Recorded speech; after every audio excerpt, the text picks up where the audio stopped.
الدین الخالص. السلام علیکم ورحمۃ اللہ وبرکاتہ. الحمد للہ کفی وسلام علی عبادہ الذین اصطفی. اما بعد فاعوذ باللہ من الشیطان الرجیم. بسم اللہ الرحمن الرحیم. انما یخشی اللہ من عبادہ العلماء. محترم شیخ حفیظ الرحمان سلفی حفظہ اللہ، پرنسپل جامعہ عالیہ عربیہ، شیخ عطاء الرحمان المدنی حفظہ اللہ، استاد جامعہ، عزیز طلباء، یہ کوئی عوامی خطاب نہیں ہے اور نہ بہت تفصیل سے بات کرنے کا موقع ہے. یہ وقت آپ لوگوں کے آرام کا ہے. شیخ کا حکم تھا، میں مئو آیا تھا. اس کے پہلے ایک مرتبہ اور جامعہ آنا ہوا شیخ کی میت میں، لیکن اس وقت آپ لوگ نہیں تھے، شاید جامعہ کی چھٹی چل رہی تھی. تو آج ایک اچھا موقع تھا، آپ حضرات یہاں موجود ہیں. میں بہت ہی ٹو دا پوائنٹ اور بڑی اہم باتیں آپ کے سامنے بہت مختصر وقت میں رکھنا چاہتا ہوں. آپ سب جامعہ عالیہ عربیہ کے طلبہ ہیں. اس میں کچھ طلبہ ایسے ہوں گے جو ابتدائی درجات میں ہیں، کچھ آخری کلاسوں میں بھی ہوں گے، کچھ ایسے بھی ہیں جو اس سال فارغ ہو جائیں گے اور اگلے سال وہ دعوت عمل میں، میدان عمل میں آ جائیں گے. ایک بہت بڑا سوال یہ ہے، مدارس کے طلبہ کے سامنے عام طور سے یہ سوال آتا ہے کہ ہمارا ٹارگٹ کیا ہے، ہم پڑھ کر کے کیا بنیں گے.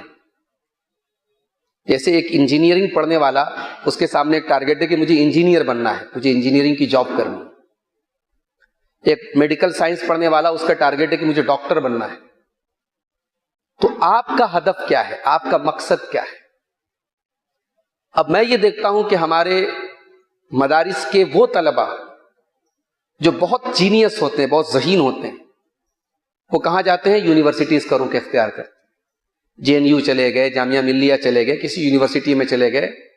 پھر وہاں وہ بی اے کرتے ہیں، ایم اے کرتے ہیں، پی ایچ ڈی کرتے ہیں، اچھا خاصا ٹائم نکلتا ہے.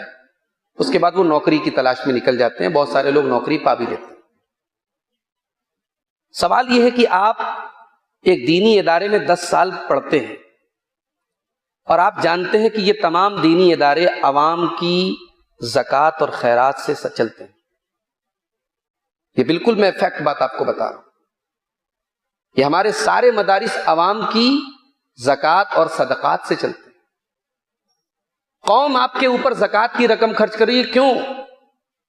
کہ قوم یہ محسوس کر رہی ہے کہ ہماری قوم کو مصلحین کی ضرورت ہے، ہماری قوم کو دعات کی ضرورت ہے.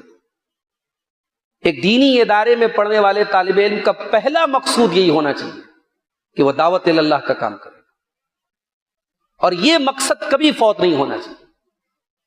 مگر بہت افسوس کے ساتھ کہنا پڑتا ہے کہ ہمارے مدارس کے بڑے جینیس طلبہ جو یونیورسٹی کی لائن میں جا رہے ہیں، ان کا لباس، ان کا سراپا، ان کی شخصیت ایک طالب علم تو دور، ایک عالم تو دور، ایک مسلمان کی حیثیت سے ان کو پہچانا مشکل ہے.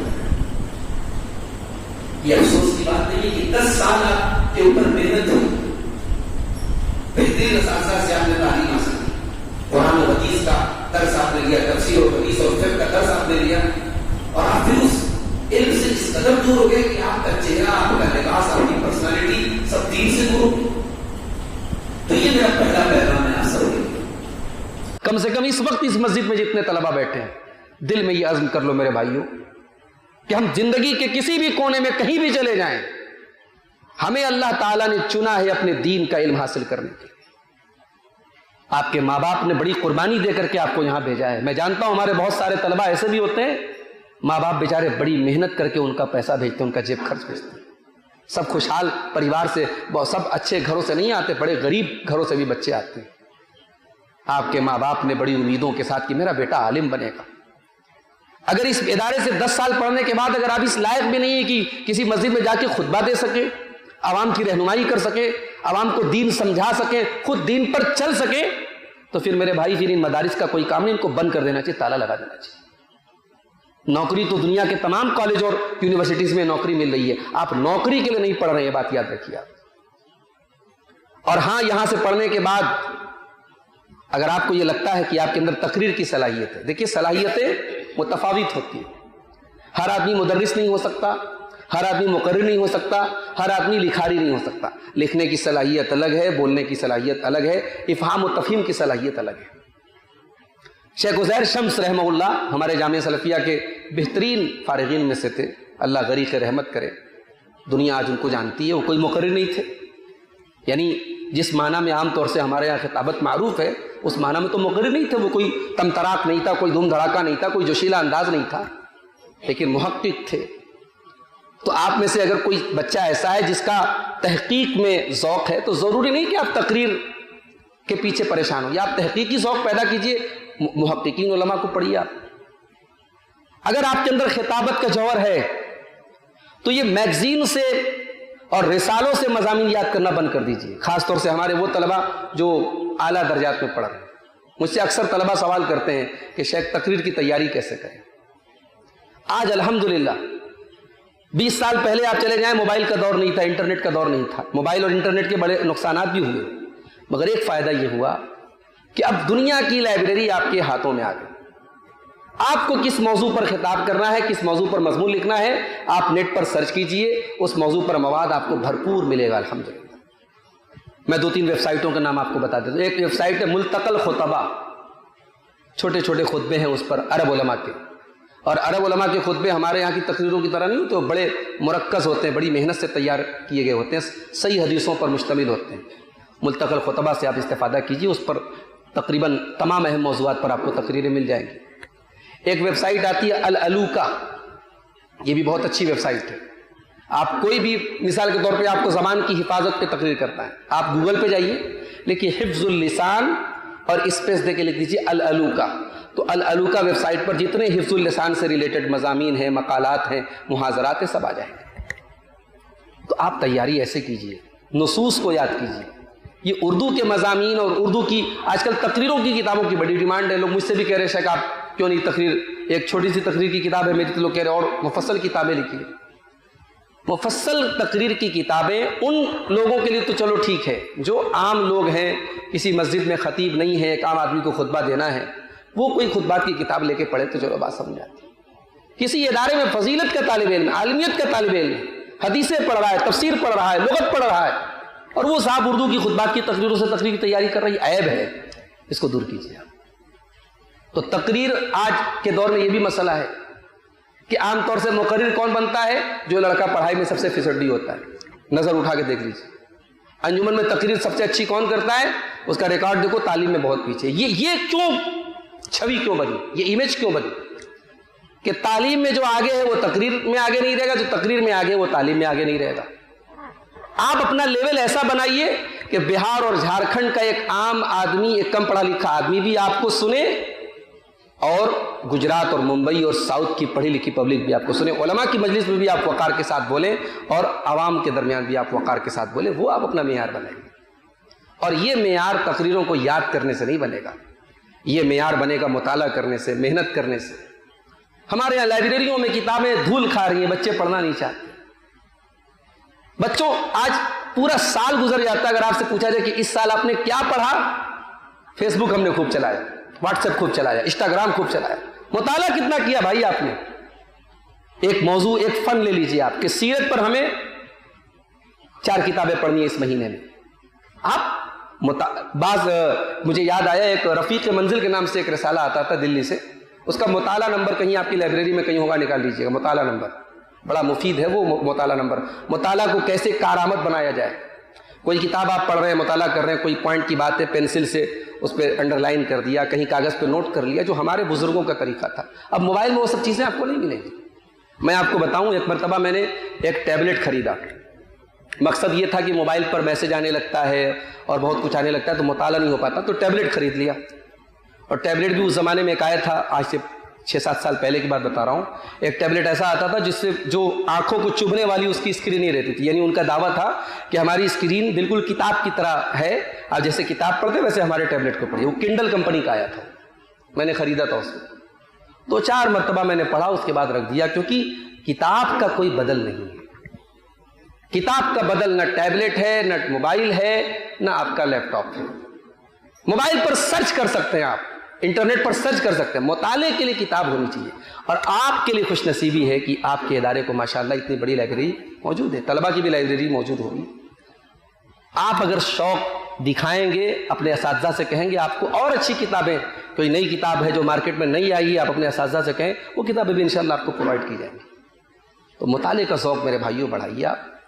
اور یہی گزارش ہے، آپ یونیورسٹی میں جانا چاہیں جائیں، مگر اپنی حیثیت کو کبھی نہ بھولیں۔ آپ یونیورسٹی کے پروفیسر رہ کر کے بھی آپ دین کے خادم بن سکتے ہیں۔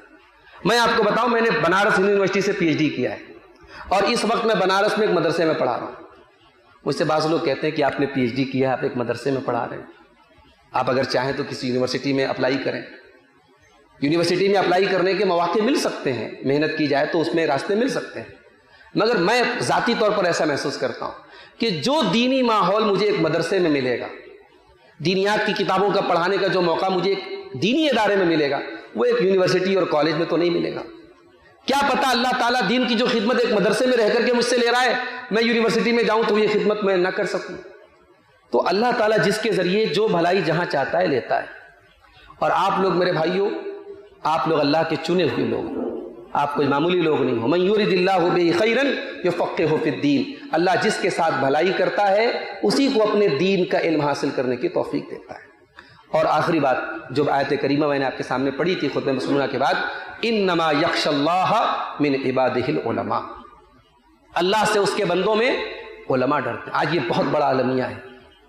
ہمارے مقررین کے بارے میں، ہمارے علماء کے بارے میں عوام کی چھوی کتنی خراب ہو گئی، عوام کی نظروں میں۔ عوام سر عام کہتی ہے بھی علماء تو حرام کھاتے ہیں، علماء نماز نہیں پڑھتے، علماء یہ کرتے ہیں۔ یہ امیج کیوں بنی عوام کے درمیان؟ اس امیج کو ہم اپنے تقوی اور دینداری سے دور کریں۔ فجر کی نماز میں اگر ہم اپنے گاؤں میں، اپنے محلے میں فجر کی نماز میں ہم نظر نہیں آئے تو عوام پر کیا اثر پڑے گا؟ تو ہم ممبر پہ کھڑے ہو کے جب نماز کی فضیلت پر بولیں گے، عوام منی من کہے گی بڑے آئے مقرر بنے، بڑے آئے نصیحت کرنے، یہ تو خود نماز کی پابندی نہیں کرتے۔ تو ہماری زندگی میں تقوی ہونا چاہیے میرے بھائی، اللہ کا ڈر ہونا چاہیے۔ ان مدارس کا مقصد یہ دین کے قلعے ہیں میرے بھائی، یہ دین سکھانے کے لیے، دین پر عمل کرنے کے لیے، یہ تعلیم کتاب و حکمت کے ساتھ تزکیہ اور تربیت کا مرکز ہے۔ یہاں صرف آپ کو علم نہیں دیا جا رہا، آپ کی تربیت بھی کی جا رہی ہے۔ اگر آپ کے اوپر نماز کے لیے سختی ہو رہی ہے، آپ یہ مت سمجھے کہ یہ صرف مدرسے کے بیک گراؤنڈ کے لیے ہو رہی ہے۔ یہاں آپ کے اوپر نماز کی سختی اس لیے ہو رہی ہے تاکہ آپ جب اپنے گاؤں میں جائیں، اپنے محلے میں جائیں، وہاں بھی آپ نماز کی پابندی کریں۔ دعا کیجیے اللہ تعالی ہم سب کو اپنے دین کا سچا خادم بنائے، اور جتنے طلبہ یہاں موجود ہیں اللہ سب کو علم دین کی صحیح سمجھ عطا فرمائے، اپنے اپنے میدان میں کامیاب کرے۔ رب العالمین ہماری نیتوں میں اخلاص پیدا فرمائے۔ رب العالمین ہمیں اپنے اساتذہ کا احترام کرنے کی توفیق عطا فرمائے۔ ہماری نئی نسل کے جو ہمارے طلبہ ہیں، اساتذہ گزرتے ہیں، ان کو سلام تک نہیں کرتے، سلام تک نہیں کرتے۔ بعض طلبہ ادارے کے پڑھے ہوئے فارغ ہو گئے، کسی اونچے مقام پر پہنچے، اپنے استاذ کو دیکھ کر کے استاذ کے سامنے بھی بڑے بنتے ہیں۔ ارے بھائی، جس نے ایک الف با بھی آپ کو پڑھایا ہے، وہ اگر آپ کا استاذ ہے نا تو باپ کا درجہ رکھتا ہے۔ آپ پروفیسر ہو جائیں اور دنیا کے سب سے بڑے عالم ہو جائیں نا، اس مکتب میں پڑھانے والے مولوی کی بھی آپ کو قدر کرنی چاہیے۔ اس نے آپ کو انگلی پکڑ کے اور قلم پکڑ کے لکھنا سکھایا ہے۔ اپنے اساتذہ کا احترام کیجیے۔ جس طریقے سے باپ کبھی کبھی ڈانٹتا ہمیں برا لگتا ہے، باپ سختی کرتا ہمیں برا لگتا ہے، مگر باپ کی سختی میں بھی ہماری ایک بھلائی چھپی رہتی ہے۔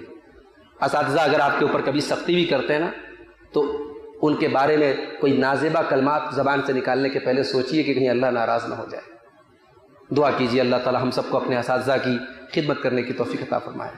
آج ہم لوگ دنیا میں جاتے ہیں، لوگ عزت دیتے ہیں، خاطر تواضع کرتے ہیں، ہم کبھی کبھی احساس ہوتا ہے کہ ہمارے اساتذہ جنہوں نے ہم کو بولنا سکھایا، ہم کو لکھنا سکھایا، ہم کو مطالعہ کا ذوق دیا، وہ بیچارے اساتذہ ساری زندگی گمنامی میں رہ گئے، ایک کمرے میں رہ گئے، بڑی محدود۔ آج ہم لوگ ماشاءاللہ بڑی اچھی تنخواہیں پا رہے ہیں، بڑی محدود تنخواہوں میں ان لوگوں نے اپنے ماں باپ، اپنے پریوار، اپنے بچوں کو چھوڑ کے مدرسوں میں زندگی گزاری ہے میرے بھائی۔